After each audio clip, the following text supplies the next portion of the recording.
아이고, 오늘 마지막 우리 20기 오늘 이제 졸업반이잖아요. 이걸 마지막으로 그냥 특성으로 오셨습니다. 한번 수고했다고 2년 동안 박수 주셨습니다. 20기 선생님 나오셨습니다. 마지막 전시회 아니 또 오후 시간이 있네. 그 시간에 한번 할 것 같고, 자 오늘은 천안에서 마침 일찍 올라오셨습니다. 천안 교복공장을 하고 계시고 성숙교회 담임 목사를 하고 계시는 우리 강인환 목사님 오늘 특강을 하도록 그렇게 하겠습니다. 쉼 없이 여러분 식사 시간 많이 주시려고 1시 40분에 끝내도록 그렇게 하겠습니다. 그래서 1시 10분에 올 수 있도록 그렇게 할 텐데 오늘 식사 시간 많으니까 마지막 시간이니까 그래도 많이 하시고 그렇게 진행했으면 좋겠습니다. 이 시간 우리 강인환 목사님 교수님 모실 때 흑자 박수 부탁드리겠습니다.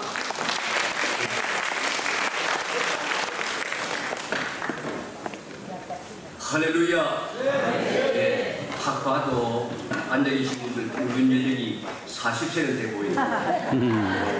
지난 주일 강단에서 불을 품고 많이 피곤하실 것 같은데 전혀 지치지 않는 모습으로 열심히 찬양하는 모습 참 보기 좋습니다. 여러분 앞에 설 수 있는 기회를 가지게 되어서 영광스럽게 생각합니다. 빨리 끝나는 게 좋겠죠? 예. 그러면 박수 한번 쳐야 되겠는데 혈액순환도 좋고 강사가 피를 받을 수 있도록 힘찬 박수 한번.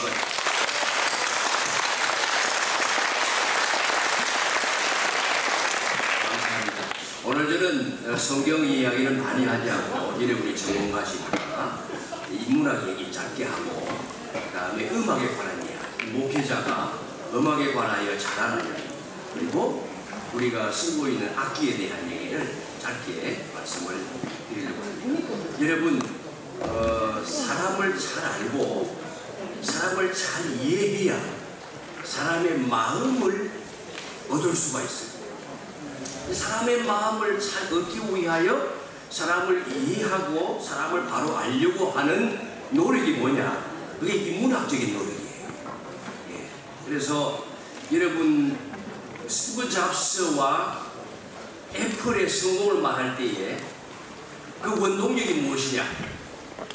인문학에 있다. 사람들이 그렇게 말합니다. 스티브 잡스가 무슨 얘기를 했는가 하면 소크라테스와 한 끼의 식사를 할 수 있다면 애플의 모든 기술을 주겠다. 무슨 얘기예요? 그만큼 인문학이 중요하다는 사실을 강조하고 있는 거예요. 인문학이 뭐냐 하면 흔히들 문사철 얘기하죠. 문학, 역사, 철학인데 여기는 언어도 포함되어지고 문학과 역사와 철학 모든 것이 포함되어지고 그것만 포함되는 게 아니에요. 요즘은 예술의 영역도 인문학에 포함되어져서 예술 인문학이라는 표현을 쓰면서 그렇게 연구를 많이 하고 있습니다. 인간은 무엇이냐? 역사는 무엇이냐? 시간이라는 것이 도대체 어떻게 흘러가는 것이냐? 이런 것들을 고민하면서 삶의 의미를 발견하고 그 다음에 의미를 부여하는 이런 작업을 인문학이라고 할 수가 있는데, 인문학의 기초는 이해력과 성찰이에요. 그리고 호기심을 가지는 것, 그리고 비판적인 사고를 통하여 진리에 다다르는 그런 노력이라고 할 수가 있습니다. 여러분, 목회자는 한 교회의 지도자를 넘어서서 그 지역 공동체의 지도자예요. 그렇기 때문에 영성과 지성과 실력을 겸비해야 돼요. 예, 그래서 무조건 믿는 것을 넘어서서 사람들을 설득시킬 수 있는 여러 가지 자질도 소양도 갖추어야 되는데 그것이 이 인문학적 자질을 갖추는 것이라고 할 수가 있습니다. 그래서 이러한 자질이 없으면 기본이 안 되어졌다고 느끼기 때문에 말씀을 전해도 신뢰성이 떨어지게 되고 말씀의 권위까지 훼손할 수 있게 되는 것입니다. 이런 소양의 기본이 뭔가 하면 글을 잘 읽고 이해하고 글을 잘 쓰는 능력이에요. 우리 목회자는 계속 글을 쓰고 읽고 그 다음 말하면서 사역을 감당하는 사역자들 아닙니까? 그런데 제가 교회에서 부교육자로 혹은 담임 목사로 목회하면서 성도들 중에 목사 때문에 시험 드는 일들이 많지만 어떤 중학교 국어 선생님은 그 부목사님의 설교가 너무 비문이 많다. 은혜가 안 된다는 거예요. 국어 선생님이니까. 문장이 제대로 갖추어져 있지 않은 설교를 한다는 거예요. 그러면 국어 선생님이 그것 때문에 시험 드는 것을 목사님이 기분 나빠할 수 있습니까? 아니잖아요. 교회 내에 한 생명이 얼마나 귀합니까? 시험 드는 일은 없어야 되는 거거든요. 저희 교회에 수학 선생님만 하다가 남편은 영어 선생님이고 이제 조기 퇴직을 하고 섬기는 권사님 계세요. 수학 선생님이다 보니까 1+1은 2가 돼야 되는 거예요. 그 설교를 하면 논리가 정연하지 아니하면 은혜가 안 되는 거예요. 제가 그런 청중을 앉혀놓고 목회를 하고 있습니다. 그러니 여러분, 이 청중들, 오늘날 교회의 청중들은 성경을 읽고 이해될 수 있는 기본적 소양을 갖춘 사람들이에요. 그리고 영어 성경을 대조해 가면서 말씀을 스스로 읽고 연구하는 능력을 갖춘 사람들이 교회 안에 있는 거예요. 그렇기 때문에 이 목회자들이 이 글을 읽고서는 기본적인 능력을 잘 갖출 필요가 있는 겁니다. 한 가지 예를 들어 볼게요. 스바냐 3장 17절 같이 읽겠습니다. 시작. 너의 하나님 여호와 너의 가운데 계시니 그는 구원을 베푸실 전능자시라. 그가 너로 인하여 기쁨을 이기지 못하여 하시며 너를 잠잠히 사랑하시며 너로 인하여 즐거이 부르며 기뻐하시리라 하리라. 아멘. 여러분, 이건 찬양으로도 되어져 있어 잘 알고 계시죠? 그 성경 구절 보여주세요. 저기에 보시면 맨 밑에 즐거이 부르며 기뻐하시리라 라고 했는데, 여기 부르며라는 뜻은 무슨 뜻이에요? 우리의 이름을 부르신다는 뜻으로 많은 목회자들이 이해하고 설교를 해요. 그래서 우리 유명한 교회의 목사님 이름 말하지 않겠지만 그분이 쓴 책을 제가 읽어보니까 그분도 그렇게 해석을 해 놓았어요. 그렇게 해석을 해도 성도들은 은혜를 받아요. 예, 내용상 뭐 틀린 건 아니에요. 우리 주님께서는 목자가 되셔서 우리를 불러내실 때에 우리의 이름을 부르신다 하셨잖아요. 그러면 맞는 말이에요. 그러나 좀 더 청중의 설득력이 있으려고 하면 원어에 충실해야 되는 거예요. 왜냐? 한글 성경뿐만 아니라 영어 성경 하나 번역본만 보아도 이것이 우리의 이름을 부른다는 의미가 아닌 것을 알기 때문에 내가 그렇게 설교를 하면 무슨 뜻인지는 알겠지만 아멘 할 수는 있지만 원어에 충실한 설교는 아니네요 라고 성도들이 생각할 수 있는 거예요. 그러면 은혜가 안 되는 거죠. 그러면 여기 즐거이 부르며 기뻐하시리라 라고 하는 구절을 잘 읽어야 되는 거죠.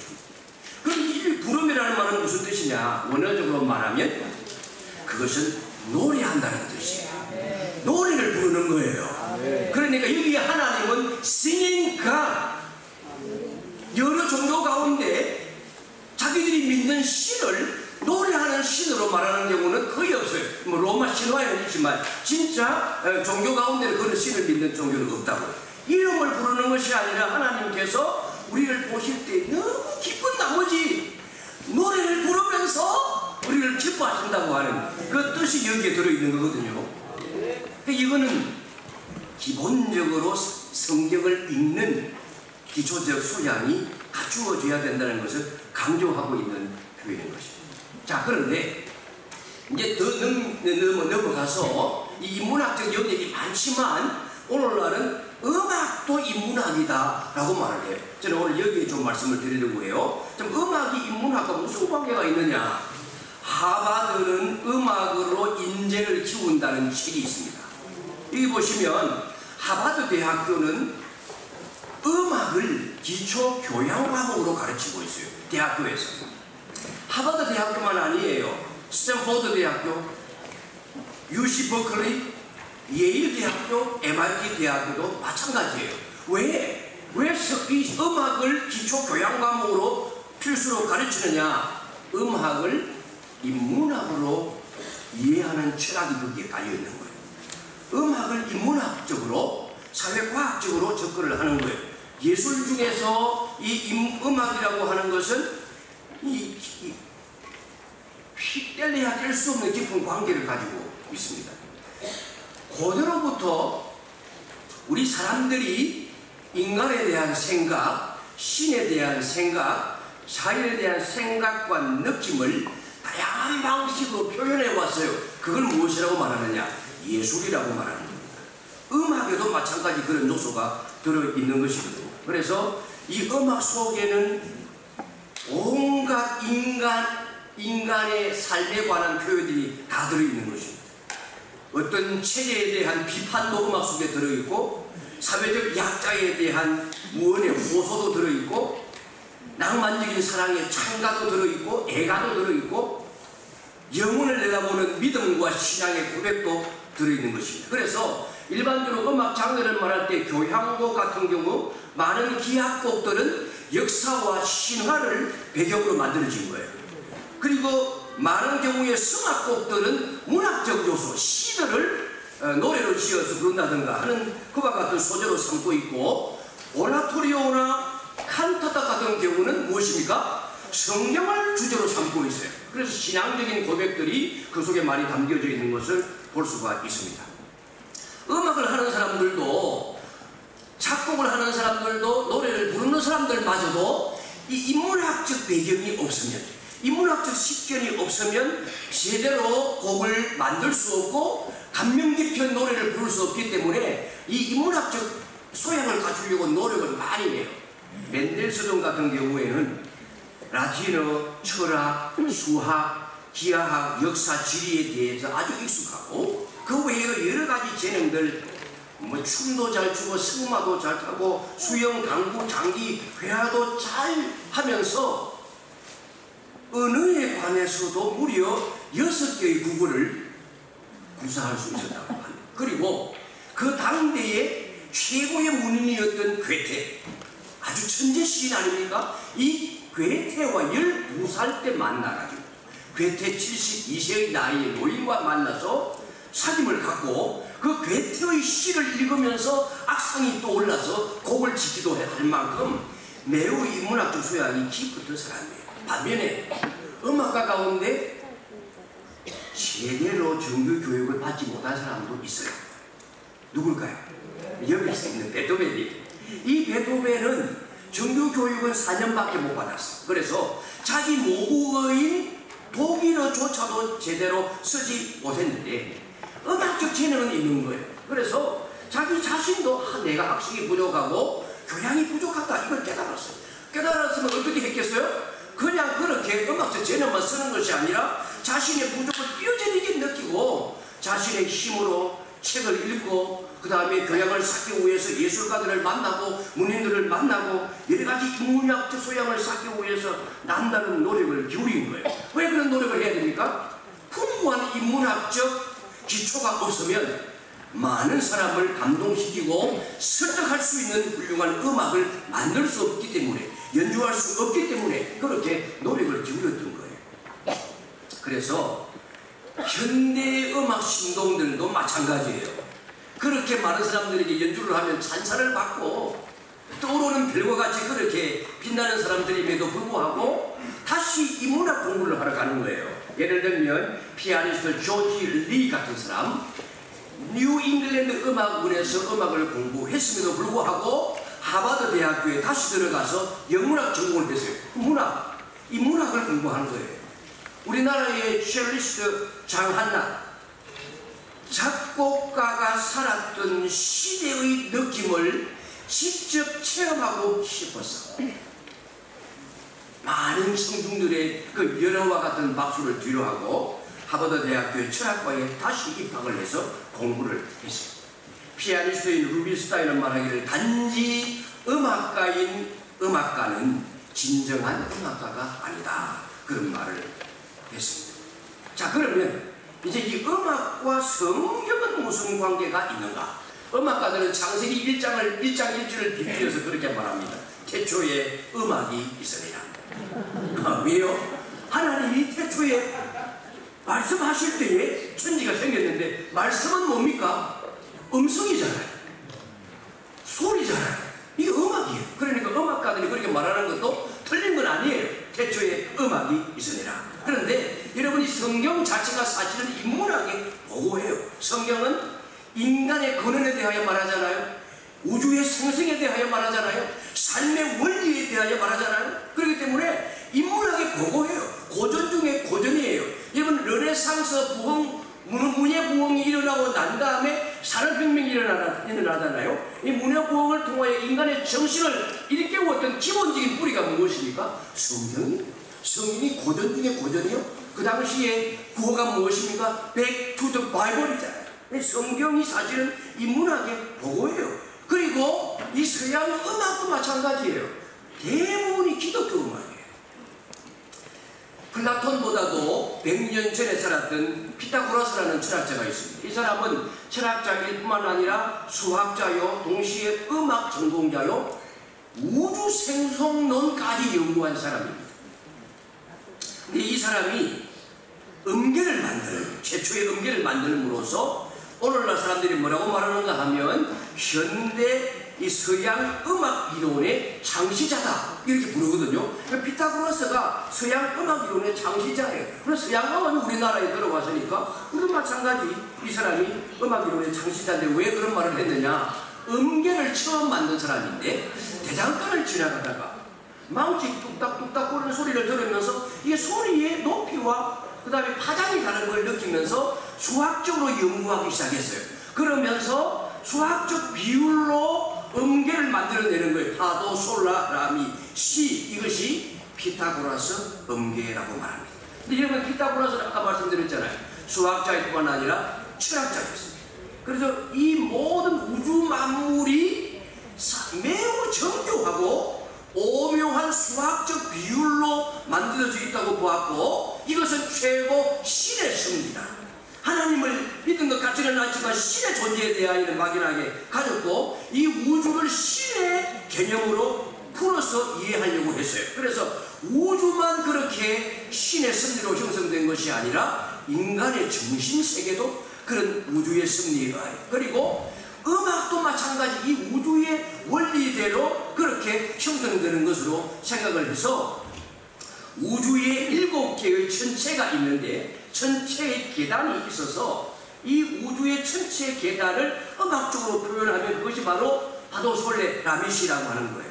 그런 구조로 되어져 있기 때문에 우주도 그렇고 인간의 정신도 그렇고 음악도 그렇고 절대적인 신에게서부터 나와가지고 7개의 천체의 계단을 거쳐서 내려온 이후에 다시 그 계단으로 올라가는 것이 음악의 세계요, 인간 정신의 세계요, 우주의 세계다. 그러면 그 근본 뿌리가 원인이 무엇이냐? 하나님이라고 하는 거예요. 신이라고 하는 거예요. 그러니까 여러분 음악의 이 음계의 개념에서부터 서양 음악의 최초의 개념에서부터 신의 개념이 나와요.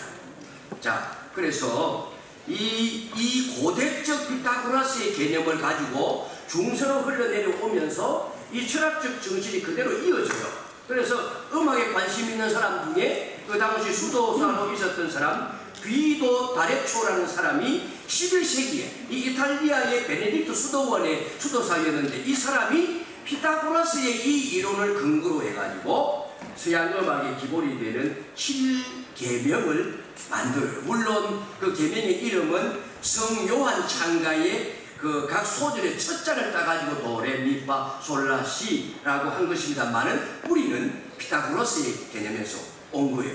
자, 이 라틴어 이름의 의미가 매우 철학적인데 음악을 하는 분들도 잘 모르더라고요. 제가 음악 전공하는 학생들한테 물어봤거든요. 도레미파 솔라시도의 의미가 뭐야? 모르겠는데요. 한번 보십시오. 도미누스예요. 이 N자가 들어있습니까? 빠져있습니까? 들어있죠? 도는 도미누스의 뜻이에요. 주님을 의미합니다. 하나님을 의미해요. 절대자를 의미하는 겁니다. 다 설명하지 말고 뭐 레지나, 첼리는 하늘의 여호와 이건 다를 의미하고 그 다음에 마이크로코스모스죠. 소우주, 미는 지구를 의미하고 그 다음에 솔은 뭐예요? 솔라, 태양을 의미하는 거예요. 그 다음에 마지막 시데르는 별을 의미하는 거예요. 이것은 그러니까 피타고라스가 이해했던 7개 단계로 형성되어져 있는 우주의 개념이에요. 이게 근현대 철학으로, 현대 과학으로는 맞지 않는 이야기지만은 이 서양 음악의 기본이 되는 7음계명이 매우 철학적 의미, 종교적 의미를 가지고 있다는 사실은 우리가 이해할 필요가 있는 거예요. 그래 도가 기본이에요. 그럼 도의 의미가 뭐냐? 주님을 의미하는 것이다. 그래서 서양 음악이 절대자를 인정하는 철학적 고백에서 출발한다.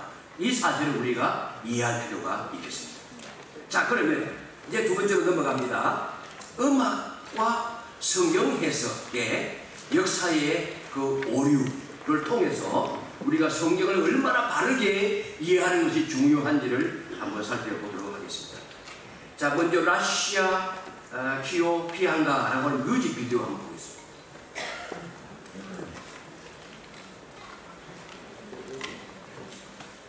눌러주세요. 그거 누르면 나옵니다. 밑에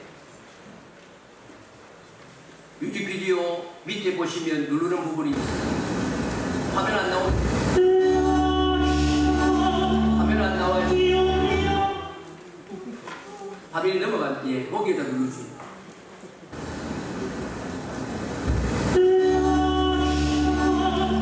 안 나가요?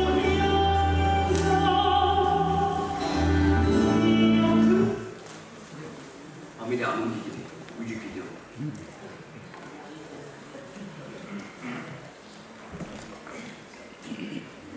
예, 안 되면 소리라도 듣죠.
필립 자노스키라고 하는 사람인데 프랑스의 카운트 테너입니다. 좀 화면을 보지 않고 들으면 여성이 부르는 걸로 이해하겠죠? 예. 여러분 이게 핸델의 오페라 리날도에 나오는 소프라노 아리아인데 유명한 곡이죠. 예, 그 의미는 내 잔인한 운명이여 그냥 울게 내버려 두어 하는 뜻인데 그 배경은 설명하지 않겠습니다. 근데 이제 저 노래를 부르는 사람을 우리는 카운트 테너라고 말해요. 근데 이 노래가 만들어질 당시 1711년도에 그 당시에는 카운트 테너가 부른 게 아니고 이탈리아 출신의 당대 최고의 카스트라토 니콜린이라는 사람이 이 노래를 불렀습니다. 카스트라토와 카운트 테너의 차이는 아시는 분이 계실 텐데 잠시 말씀을 드리면 이 카스트라토는 남자아이가 변성기가 되기 전에 고환을 제거해요. 그래서 더 이상 남성 호르몬이 분비가 되지 못하도록 막아버려서 소년의 목소리를 계속 낼 수 있도록 훈련을 시켜서 성인이 되어서 저런 목소리가 나오게 만드는 거예요. 그러니까 카운트 테너와 달리 카스트라토는 거세 가수를 말합니다. 그래서 이 거세를 하고 나면 몸은 그대로 크는 거예요. 골격 구조는 남자처럼 변해요. 그 남자로 크게 자라나는데 얼굴이 둥글게 변하고 피부가 빼그럽고 수염도 나지 아니하고 여기에 그 구두 있잖아요. 아담 애플. 이것도 나지가 아주 조그맣게 나는 거예요. 그래서 그렇게 변화가 되어지고 남성 호르몬이 나오지 않아요. 그런데 흡하는 매우 정상적으로 남자답게 크는 거예요. 그리고 체격이 평균 남성보다 훨씬 더 크게 자라요. 그리고 성대는 남성과 달리 아주 짧고 여성보다는 길어서 보통 사람보다도 3옥타브 이상 넘나드는 그런 소리를 내고, 그리고 이 체격이 좋아가지고 매우 힘찬 고음을 낼 수가 있었어요. 아까 그 캐리컬처 사진 보셨죠? 거기 보시면 저게 그 밴드 뱅크라고 하는 사람이 1723년도에 그린 캐리컬처예요. 카스트라토의 사진에 보면 세 명이 등장하잖아요. 저기 오른쪽에 있는 사람이 이제 세네지오, 그 다음에 가운데 있는 사람이 여자 가수 소프라노예요. 당시 헨델의 오페라의 주인공으로 매우 명성을 날렸던 그 구존이라고 하는 사람이고, 그 다음에 그 여성과 비교해보게 되면 베렌 슈타트라고 하는 우람한 체격의 소유자가 거기에 있어요. 비교할 수 없을 정도로 매우 신체적인 중량감이 있잖아요. 파워풀한 긴 폐활량을 가지고 매우 높은 넓은 음역의 목소리를 소화해내는 그런 장점을 가진 사람이 바로 카스트라토인데, 아까 불렀던 젤레스키는 카운터 테너, 이건 거세하지 않고 충분히 훈련을 해서 팔세토 창법으로 지금 여성의 목소리를 낼 수가 있는 거예요. 오늘날은 그래서 카운터 테너들이 우리나라에 있지 않습니까? 인기를 많이 얻고 있죠. 그래서 물론 카스트라토만큼의 풍부한 음역은 아니지만 그래도 어느 정도 여성의 목소리를 낼 수 있는데, 물론 모든 레파토리를 다 오늘날의 그 카운터 테너가 소화해낼 수는 없다고 해요. 차이는 있지만 그와 같은 카스트라토와 카운터 테너의 차이를 여러분이 아시면 좋겠어요. 자, 그러면 이 카스트라토가 언제부터 생겨난 거냐? 제가 이걸 이제 말씀드리려고 하는 거예요. 최초의 기록은 중세 초기에 콘스탄티노폴의 교회 합창단 12세기 스페인에서 시작이 되었는데, 본격적으로는 16세기부터 나타나기 시작했어요. 로마 교황청이 1562년도에 소년 합창 단원들을 거세하기 시작했습니다.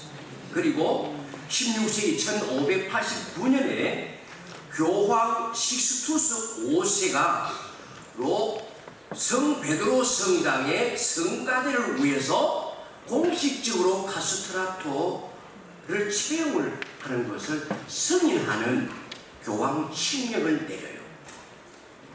여러분, 그렇게 되면서 점점 카스트라토들이 늘어나기 시작합니다.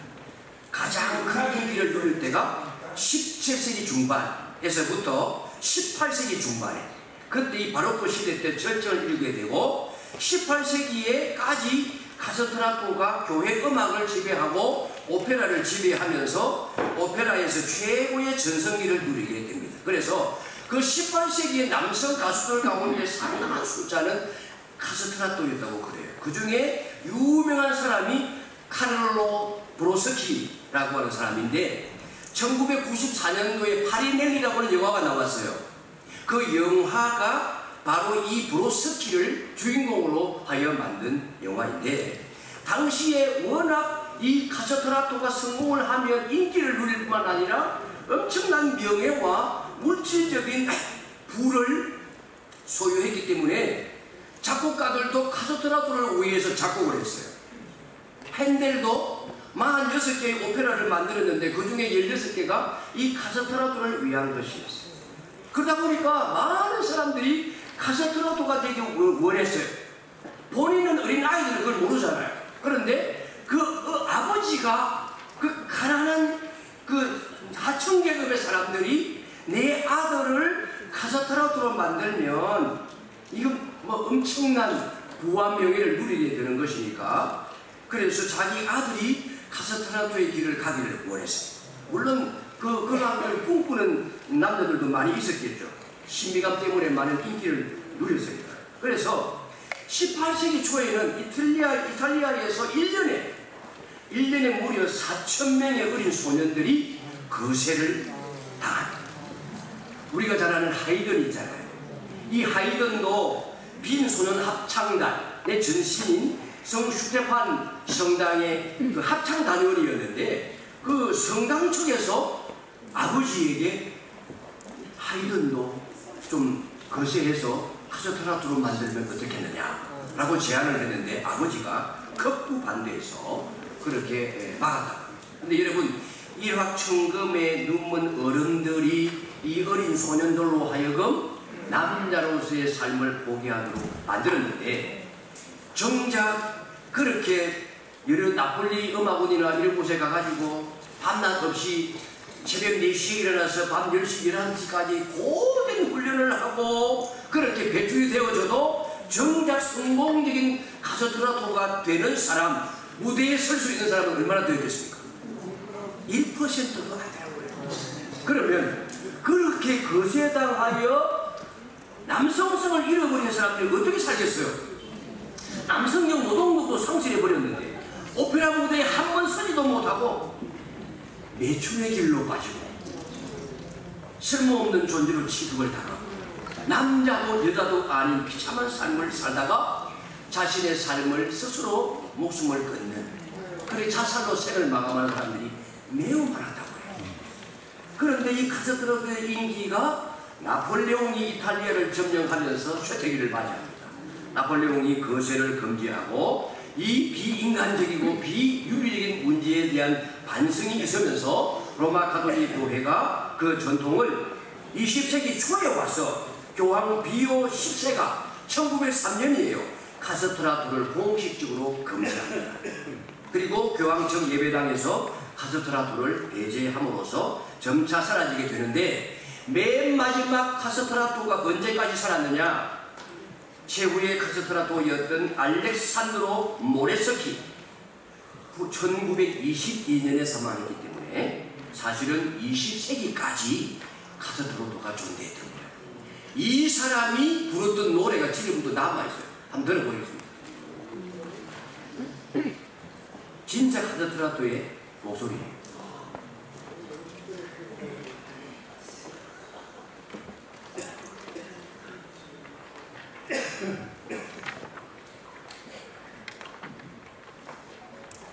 우리 방송실에서 고생하시는데 박수 한번 쳐주십시오.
것일까요?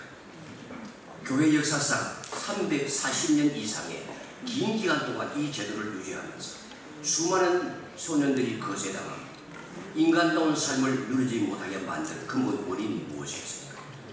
여성의 고업력, 여성이 있는데, 여성이 부르게 하면 되는데, 소프라노가 있는데 굳이 어린 소년을 거세해서 여성이 노래 부르지 못하게 만들고 그 거세 소년들이, 거세한 남성들이 노래 부르게 한 이유는 무엇입니까? 성경 한 구절을 잘못 해석했기 때문입니다. 그 구절이 무엇입니까? 고린도전서 14장 34절입니다. 같이 읽겠습니다. 여자는 교회에서 잠잠하라. 그들에게 말하는 것은 허락함이 없나니 율법에 이른 것 같이 오직 복종할 것이요. 여러분, 중세교회가 이 구절에 근거해서 교회 내에서 여자가 성경을 가르치거나 설교할 자격이 없고 심지어 성가대와 오페라 무대에서조차 노래 부를 수 없는 것으로 해석을 하고 그걸 그대로 적용해서 제도를 만들었기 때문에 이런 일이 일어나는 거예요. 교회와 오페라 무대에서 여성 음력을 대신할 목소리를 찾아야 했기 때문에 그 필요 때문에 생긴 것이 바로 카스트라토 제도입니다. 이 구절에 대한 해석을 제가 많이 준비해왔지만 이미 교회 속에 있으니까 여러분들이 살펴보시고 넘어갑니다.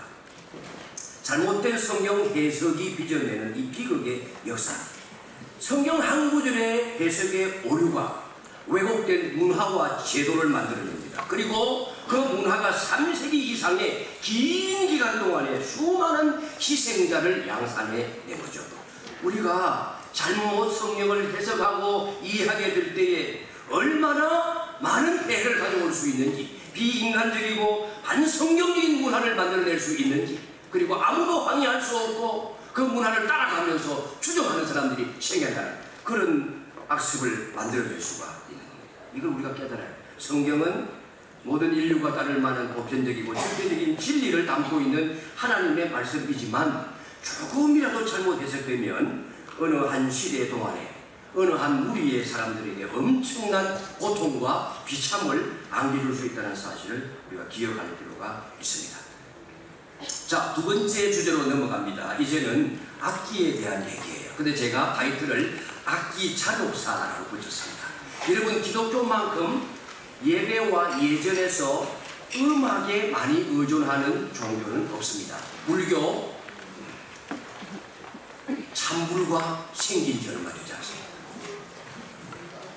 무슬림, 힌두교 마찬가지.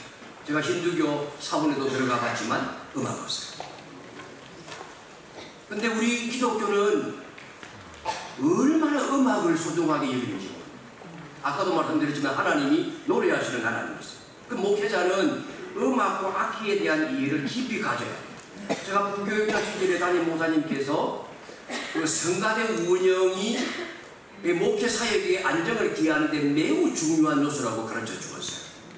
가능하면 성가대의 지휘자들을 사역자들, 교육자들로 세웠어요. 그래서 제가 상당히 긴 기간 동안 전도서 강도사 시절에 한 100명 되는 성가대의 지휘 역할을 노릇을 했어요. 비전공자인데 그걸 감당하려니까 얼마나 공부를 많이 하고 노력을 해야 했겠습니까?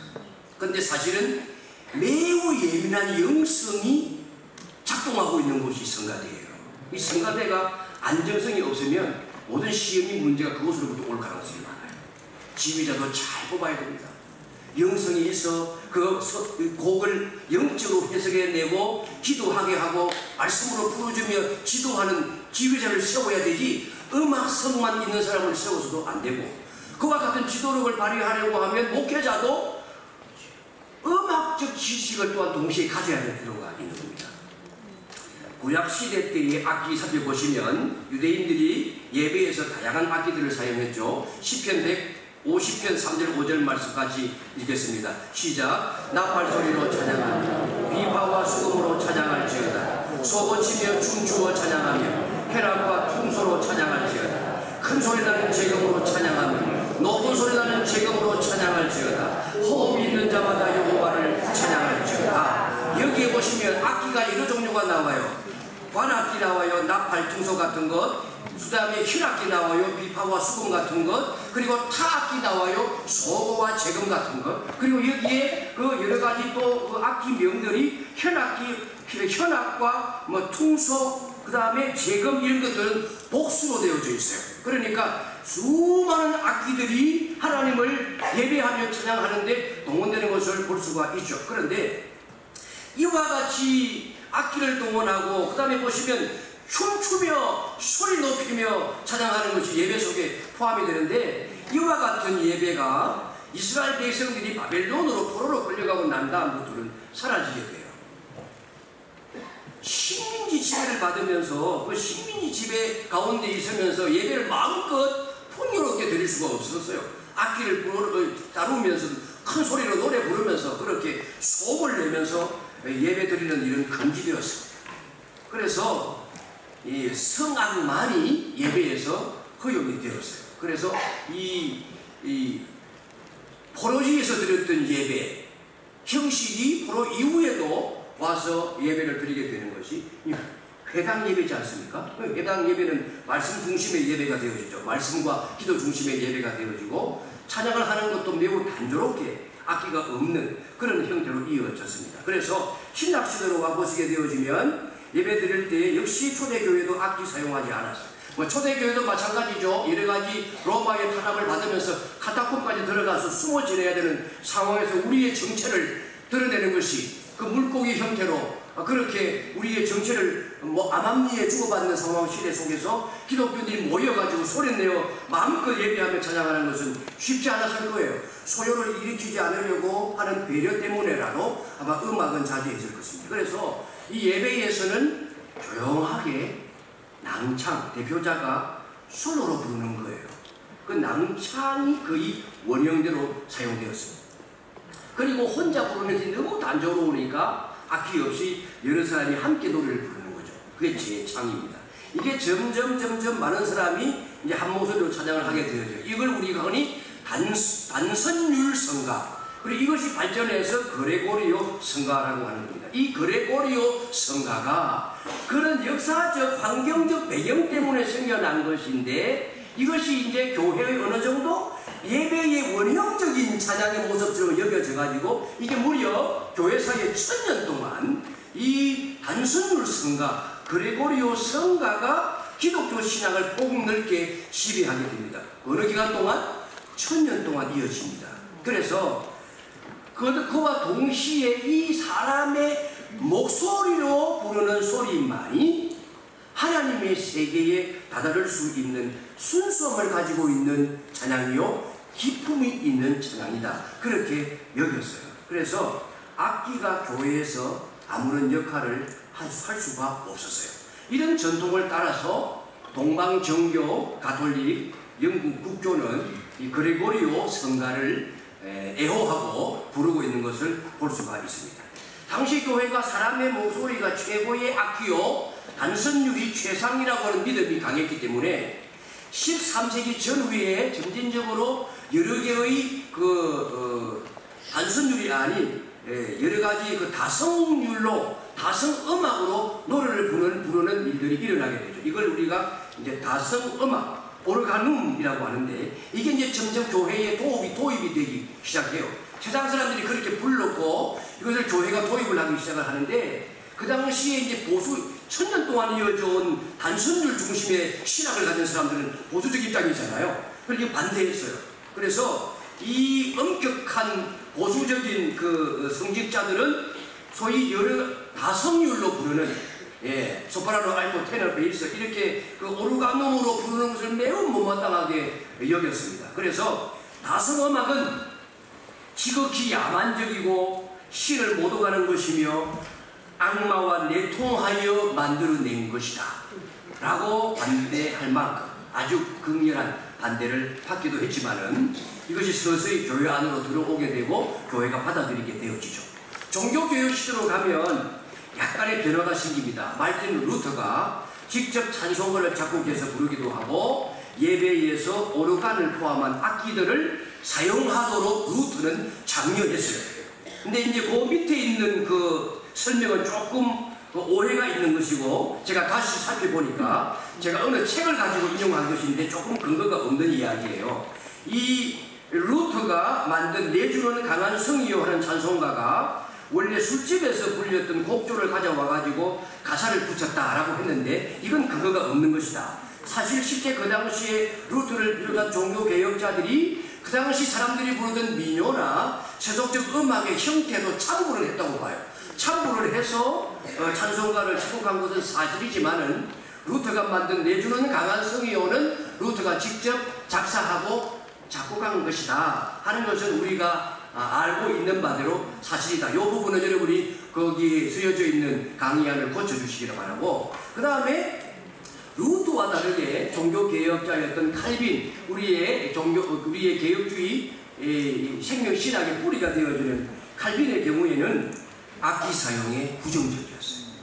그 다음에 또 한 사람의 종교개혁자 챈글리는 훨씬 더 부정적이었어요. 아주 보수적이었어요. 그래서 이 챈글리가 매우 뛰어난 음악적 재능을 소유한 사람이었음에도 불구하고 악기를 일컬어 말하기를 악마의 유산이다.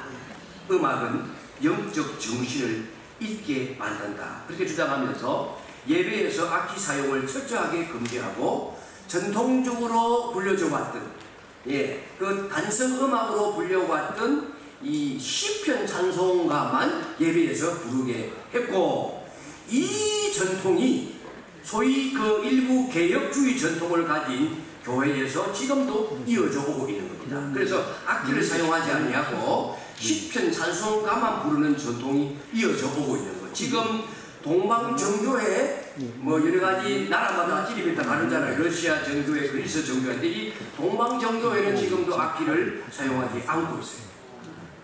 여러분 우리나라에서도 마찬가지예요. 일부 종교적인 기독교 교단에서도 악기 사용하지 않죠. 예를 들면 그리스도 신학대학교가 속한 교단은 악기파와 무악기파가 있어요. 그 제가 이 신학교 가도 마찬가지예요. 예배 드리기 전에 찬양하게 될 때는 악기를 쓰다가 정식 예배가 시작하면 악기 반주하네요. 근데 제가 물어보았는데 그런데 교단이 갈라지지 않느냐. 근데 교단은 안 갈라지네요. 악기파와 무악기파가 있는데 교단은 갈라지지 않았다고 그러고, 지금 어떻게 되는지 모르겠습니다. 근데 그런 이제 전통을 가지고 있는 교회들도 있는 것을 볼 수가 있고, 그 뿌리가 어디에 있는지 우리가 오늘 살펴보았습니다. 자, 그렇다면 악기가 있는데도 교회가 악기를 오랜 기간 동안 사용하지 않았던 이유는 무엇인가? 포로 시대도 지나갔고 기독교가 국교로 공인도 되었고 그런데 왜 악기를 사용하지 않는가? 잠깐 악기 사용이 금기가 해제된 시절이 있긴 있지만 다시 악기가 환영을 받지 못하고 심지어 악마의 도구로 불려지면서 교회가 악기를 배척한 이유는 무엇인가? 교회의 대표적인 악기인 오르간의 역사, 피아노의 역사를 잠시 살펴보며 말씀을 드리고 마치도록 하겠습니다. 오르간과 교회. 악기 중에 여러분 우리 그리스도인들에게 강한 혐오의 대상이 된 것이 오르간이에요. 오르간이 언제 발명이 되었느냐? BC 265년이에요. 이집트 알렉산드리아에서 살았던 크테시오스, 이 사람이 물의 힘으로 압력을 만들어 가지고 연주하도록 만들었어요. 그러니까 최초의 오르간은 수력 오르간이다. 수력 오르간인데 이 오르간이 7세기에 비탈리안 1세에 의해서 교회에 소개가 되고, 공식적이지는 않지만 교회가 이 세속에서 쓰고 있던 이 악기를 일부 교회나 수도원에서 설치하여 사용하기 시작했어요. 그게 9세기, 7세기, 9세기예요. 그러면서 이제 점점 교회가 사용을 하다 보게 되어지니까 정식으로 사용할 수밖에 없는, 봉인해줘야 되는 때가 온 건데, 그 때가 언제냐 하면 제 강의 안에는 13세기 말 1287년 밀라노 회의라고 되어져 있는데, 이 저자의 책이 제가 보기에 정확하지가 않아요. 좀 더 정확한 건 그보다 훨씬 더 뒤에요. 여러분 강의 안에는 없습니다. 적어주세요. 1545년에서 1563년까지 있었던 트렌트 공의회에서 오르간 사용을 가톨릭 교회가 공식적으로 인정한 거예요. 이건 여러분 교회가 종교 개혁이 일어나기 전이에요. 그러니까 우리의 모 교회가 되는 거죠. 그러니까 교회가 공식적으로 인정한 때가 1545년 16세기 중반이 되는 거예요. 이때 그래서 가톨릭 전례 120조에 보면 오르간 소리는 교회의 예식을 더욱 장엄하게 하고 신자들의 마음을 하나님과 더 높은 것들로 들어 올리는데 강력한 힘을 지님으로 오르간은 높이 평가되어야 한다라고 교황이 이 칙령을 거룩한 전례를 헌장을 발표함으로써 교회의 공식적 악기로 최초로 채택이 되는 거예요. 그러면서 1963년도에 2차 바티칸 공의회에서 이 문제를 한 번 더 인정해주고 거기에 덧붙여 설명하기를 다른 악기들도 1963년입니다. 얼마 안 되죠. 다른 악기들도 교회의 관할하는 권위자의 판단과 동의하에 신성한 예배에 사용될 수 있다. 그러니까 오르간만 아니라 다른 악기에 대하여 문을 연 때는 1963년도라고 하는 거예요. 그러면 이 오르간이 이미 있었음에도 불구하고 BC 예수님 오시기 265년 전부터 생겨난 이 오르간이 매우 긴 기간 동안 1828년이 되는 기간 동안에 교회가 전혀 사용하지 아니하고 늦지막히 1546년도에 공식적인 악기로 채택한 이유는 무엇이냐? 오르간이 교회에서 혐오의 대상이 된 첫째 이유는 그 당시에 오르간이 오락용 사치품이었기 때문에 그렇습니다. 이 시기에 이 오르간이 대중화되면서 그리스 로마의 상류 계층이 개인적으로 소장하는 일들이 있습니다. 부자들은 여러가지 많은 파티를 여니까 상류 계층이 여흥을 즐기기 위해서 오락용 악기로 사용을 했고 값비싼 것이기 때문에 소장 가치가 있었다고 해요. 그 이유 하나가 있어요. 근데 그보다 더 중요한 이유는 로마가 기독교를 박해할 때에 동원한 악기이기 때문에 그렇습니다. 여러분 그 베스파시아누스라고 하는 이 황제가 79년까지 통치했는데 통치 초기에 건축한 이 콜로세움을 AD 80년에 디도 황제에게 헌령을 하면서 그 도시에 100일 동안 축제를 벌여요. 온갖 게임을 벌이는데 로마 황제들은 도시에 있는 대중들을 즐겁게 하고 인기를 얻기 위해서 콜로세움을 이용했습니다. 여기에 청중들을 모아놓고 금투사들을 투입해가지고 싸움을 하게 하고 그러면서 거기에서 흘리는 피를 보면서 쾌감을 느꼈습니다. 그리고 거기에는 많은 전쟁 포로들, 범죄자들을 그 대상으로 넣고 그뿐만 아니라 로마 제국의 위협이 되어지는 존재들을 거기에다 집어넣은 거예요. 그 중에 대표적인 사람들이 바로 상당수가 그리스도인들이었습니다. 그러니까 여러분 그 안에 들어가면 어쩔 수 없이 싸워야 되는 거예요. 그러면 그리스도인들이 볼 때 우리의 형제 자매들이 죄 없이 예수 믿는다는 이유로 그 콜로세움에 끌려 들어가서 피를 흘리며 죽어가는 그와 같은 모습을 보아야만 해서 혹독하게 굶주린 짐승과 싸웠던 그 형제 자매들의 모습을 볼 수밖에 없었는데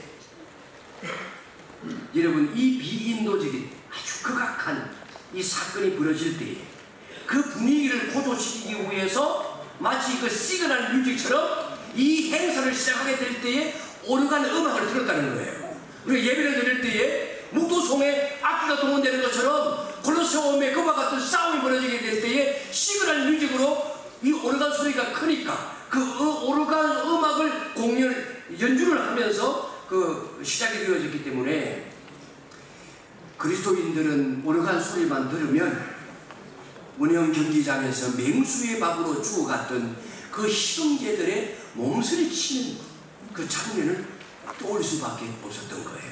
그런데 이 악기를 가지고 하나님을 찬양하는 악기로 예배에서 사용한다고 하는 것은 그 당시 정서로는 용납할 수가 없었던 거죠.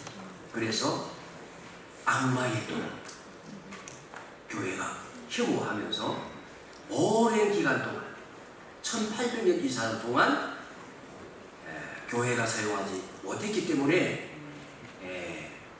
악기는 죄가 없는데 악기가 잔혹한 피해를 입게 된 거죠. 지금은 오르간 피아노, 웬만한 대적력이 있으면 오르간도 있고, 사실 요즘 오르간은 보니까 다 전자악기예요. 그 이후에는 이제 수력으로 하다가 풍력으로 만드는 것이 발명되었지만 요즘 우리 교회에 있는 악기들은 다 전자악기짜리 코드 뽑아버리면 작동이 안 돼요.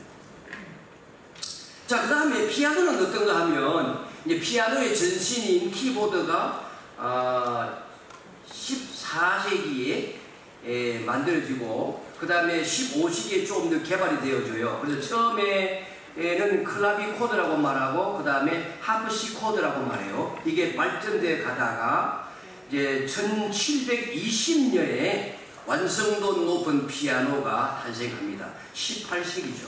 그래서 이제 금반악기의 주류가 오르간에서, 이 오르간은 값비싼 것이기도 하고 그렇기 때문에 오르간이나 챈발로에서 피아노로 금반악기의 주류가 옮겨가게 됩니다.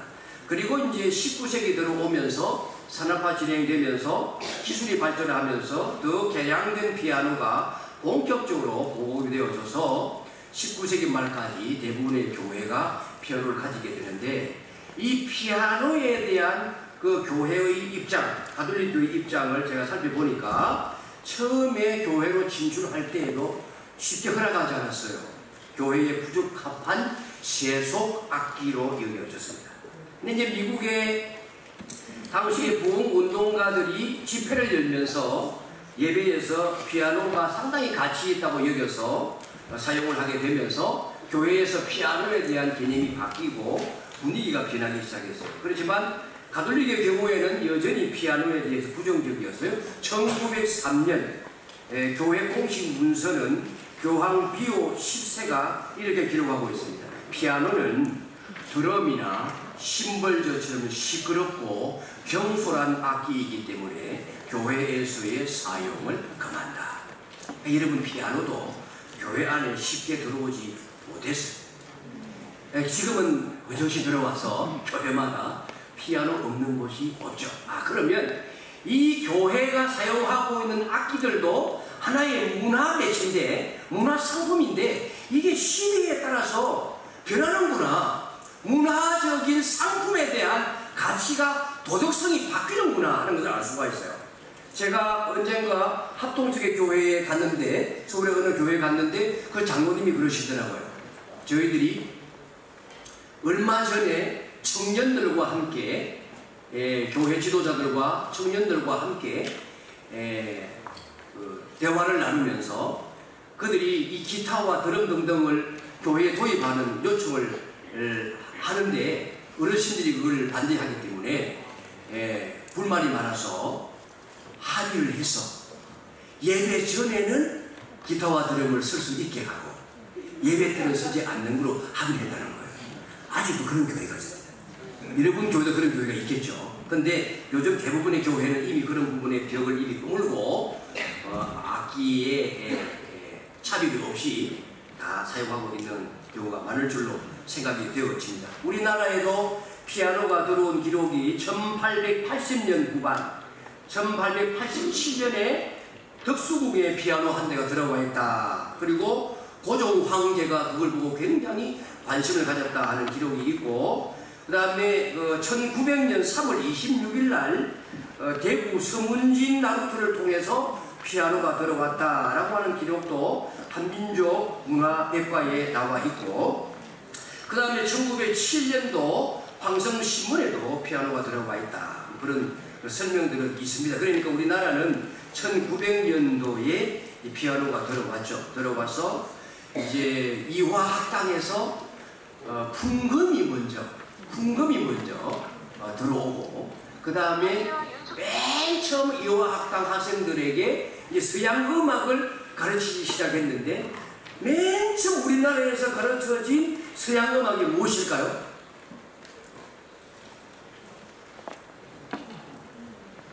찬송가예요. 무슨 곡일까요? 예?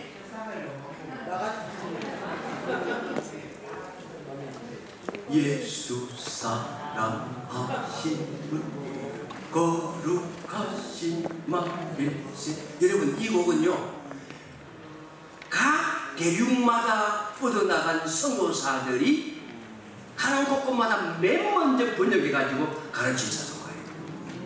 중국인도 마찬가지예요. 주 예수 아이워, 주 예수 아이님인가? 예, 주 예수 아이워, 주 예수 아이워, 쇼쇼샹가오 주어.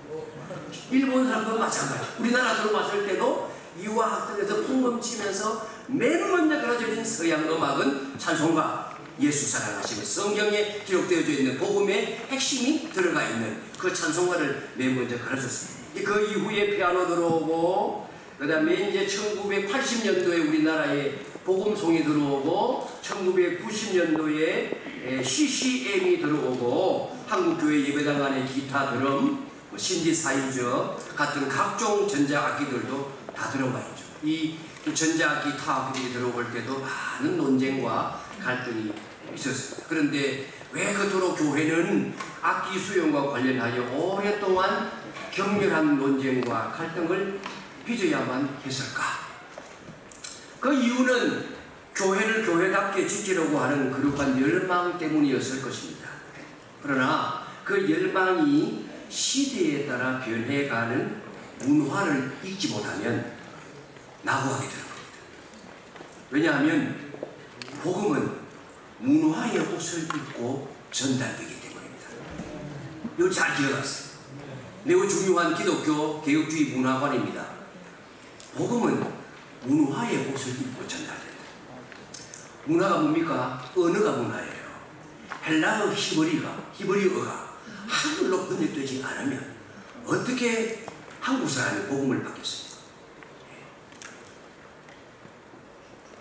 외국인이 우리나라에 와서 한국 사람 옷을 입고 한국 사람이 먹는 음식을 먹고 한국 사람의 말을 터득하고 우리와 소통이 되어져야 복음을 전할 수 있지 않겠습니까? 저희 대학 다닐 때에 그 미국인 선교사 한 분이 오셨어요. 여러 네덜란드에서도 오셨고 미국에서도 오셨고 가르치기도 하시고 하는데, 한 분은 오셨는데 공부는 제대로 하신 분인데 우리를 강의를 못하는 거예요. 왜 못할까요? 한국말을 안 배워요. 이해할 수 없는 성교관을 가진 미국 선교사님이 와 계신 거예요. 파송받았어. 그러다 보니까 이분이 하는 일은 뭐냐면 문서 사역만 하는 거예요. 문서 사역. 외국 그 영어로 된 책을 가져와가지고 서점을 운영하면서 책을 파는 일만 하는 거예요. 소통이 안 돼요. 그러니까 저희들이 조금 안타까움을 느꼈어요. 한국말을 배우려는 의지 자체가 없어요. 여러분, 우리 그 선교사님들도 외국에 나가면 이제 영어가 소통되는 나라에서는 영어를 배우고 원어를 배우지 못하는, 원어민의 원어를 배우지 못하는 선교사들이 없잖아 있죠. 그러면 그 선교하기가 아무래도 힘들죠. 그 대만에 선교를 가신 선배 선교사님이 연로하신 분이신데 오셔가지고 신학교에서 강의하면서 호소하는 거예요. 여러분, 내가 후배 선교사들이 오는 걸 보았는데 와서 왜 대만어를 배우지 않습니까? 그러면서 선교한다는 게 가능합니까? 제발 한국 땅에서 할 데 없어가지고 어디 저기 정치해가지고 구원받아가지고 선교사로 오지 마세요. 와, 그러더라고요. 그분의 초점은 그거예요. 선교사로 오려면 비선교지의 문화의 옷을 입어야 될 것 아니냐. 그리고 문화의 기본이 어는데 언어도 배우지 아니하면서 선교하려고 오느냐. 네, 그런 안타까운 탄식의 소리로 애원하는 얘기를 들은 적이 있어요. 복음은 문화의 옷을 입고 전달되기 때문에 여러분이 문화를 잘 읽어야 돼요. 그리고 문화를 잘 읽는 기본에는 인문학적 소양과 기본도 필요한 것입니다. 더군다나 악기라고 하는 것은요, 선하거나 악한 물건이 아니 가치 중립적인 것이에요. 예. 그래서 악기 사용과 관련된 문제는 그걸 사용하는 사람의 마음에 달려있는 거예요. 내가 선하게 만들면 선해지는 거예요. 내가 바깥에서 세속적으로 쓰던 것을 가지고 들어와서 세례를 주어서 선하게 만들면 선한 도구가 되는 거예요. 우리도 원래는 타락하여 공중 번제 잡은 자의 노예가 되었고 육신의 욕심을 따랐고 세상 문화 풍속을 따라 살았던 마귀의 자식 아닙니까? 그런데 예수님의 보혈을 통하여 희생 받아가지고 교회 안에 왔더니 하나님의 자녀가 되었어. 성도가 되었잖아요. 거룩한 묘생이 된 거예요. 나도 도구예요. 하나님 나라를 위하여 서임받는 청지기요 도구 아닙니까? 이 악한 인간이 하나님 앞에 말씀을 전하는 사자가 되어져 있는 것만큼 마찬가지 악기가 뭔 죄가 있어요. 네, 그래서 온갖 나쁜 목적을 위하여 쓰여졌다고 하더라도 세례를 주어서 가지고 들어오면 하나님 앞에 선한 도구가 되는 거예요. 이 강대상은 선물이 아니에요. 그런데도 많은 사람들이 이 문화적인 벽을 넘지를 못하고 그렇게 갈등하고 싸우고 그렇게 하는 모습을 보기도 하는 것입니다. 물론 악기를 채택하려고 할 때 그 시대의 정서도 고려해야 되죠. 보십시오. 오르간 하나 들어오는데 1800년 넘게 걸리잖아요. 그죠? 이 점도 고려하셔야 돼요. 단번에 내가 믿는다 그래가지고 확신한다 그래서 막 개혁하려고 해서도 안 되는 거죠. 그래서 시대의 정서도 고려해야 되고 그 교회마다 또 모습이 다르고 전통이 달라요. 교리도 다르잖아요. 그것도 이해해줘야죠. 그러면 그 공동체의 전통도 고려해야 되죠. 그래서 시대마다 그 악기에 갖는 용도, 이미지가 다 다르기도 합니다. 그래서 신앙 공동체가 그 나름의 신학과 전통을 가지고 있기 때문에 이 악기가 때로는 그 무대다가 수용되기도 하고 거기에 상당한 시간이 소요될 수도 있는 것을 우리가 살펴보았습니다. 그리고 이 악기 사용하는 연주자의 능력도 매우 중요해요. 연주자의 능력에 따라서 아름다운 음악을 만들어낼 수도 있고 경건한 음악을 만들어낼 수도 있고 그렇지 못할 수도 있는 거죠. 오늘 우리 찬양 인도하시는 목사님이 108이신데도 얼마나 힘차게 신나게 찬양을 인도하시는지 모르겠어요. 막 힘이 저절로 나더라고요. 근데 이제 우리 교회도 찬양 인도하시는 분이 계신데 제가 대화를 나누면서 이 찬양을 그 전공이거든요. 전공인데 참 찬양 인도를 잘해요. 그런데 이제 한번 이야기를 들으면서 그 속에 있는 생각을 제가 듣고 조금 이건 고쳐줘야 되겠다는 생각이 든 적이 있어요. 자기가 음악가로서 전공자로서 최고의 음악을 노래를 불러야 되는 그런 것에 초점을 맞추어 있더라고요. 내가 나의 음악성을 최고도로 발휘하여 전문성을 나타내는 것이 찬양 인도자의 목적이냐? 그건 아니잖아요. 나는 숨겨져야 되죠. 설교자도 나는 가려져야 되고 예수님이 드러나야 되고 찬양 인도자도 마찬가지인 거예요. 찬양이 곡조 있는 신앙의 고백이요 하나님 앞에 올려드리는 기도인데 거기에서 내가 최고로 최상의 모델을 불러야 된다는 개념이 앞서는 것이 아니라 나는 숨겨지고 찬양 인도자들은 가려지고 주님이 드러나야 되고 예배에 참석하는 사람들의 영성이 하나님을 향하여 우러러보도록 해야 되는 건 아닙니까? 그런 점에서는 이 찬양 사역에 종사하는 사람들, 악기의 연주자들도 능력이 중요한데 영성이 매우 중요하다는 것을 알 수가 있습니다. 교회의 규모, 환경에 맞는 악기 사용하는 지혜도 필요하겠죠. 결국 예배에서 악기 사용은 시대 상황에 따라서 그리고 또 교회의 전통과 교리에 따라서 그러나 궁극적으로 다 종합해서 우리가 최선의 선택을 해야 되는 그런 문화적인 문제이다 하는 것을 알 수가 있겠습니다. 이런 고민이 없는 교회도 있겠지만 고민을 가지고 있는 분이시라고 한다면 오늘 말씀이 참고가 되었기를 바라면서 오늘 강의를 이점에서 마쳐도 되겠습니다.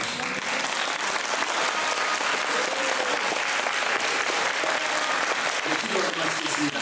사랑의 하나님 아버지 감사합니다. 우리에게 이 허물 많은 우리를 사랑하여 주시고 영원전에 택하여 주시고 불러주셔서 하나님 나라 위하여 사용하여 주시니 감사합니다.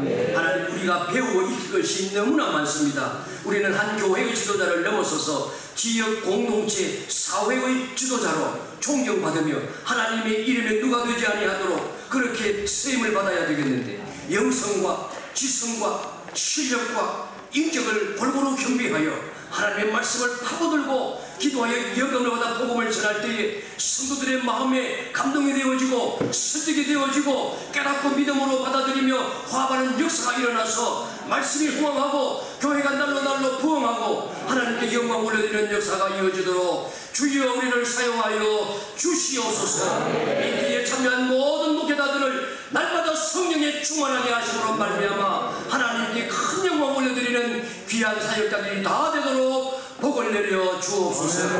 예수님의 이름으로 기도하옵나이다. 감사합니다.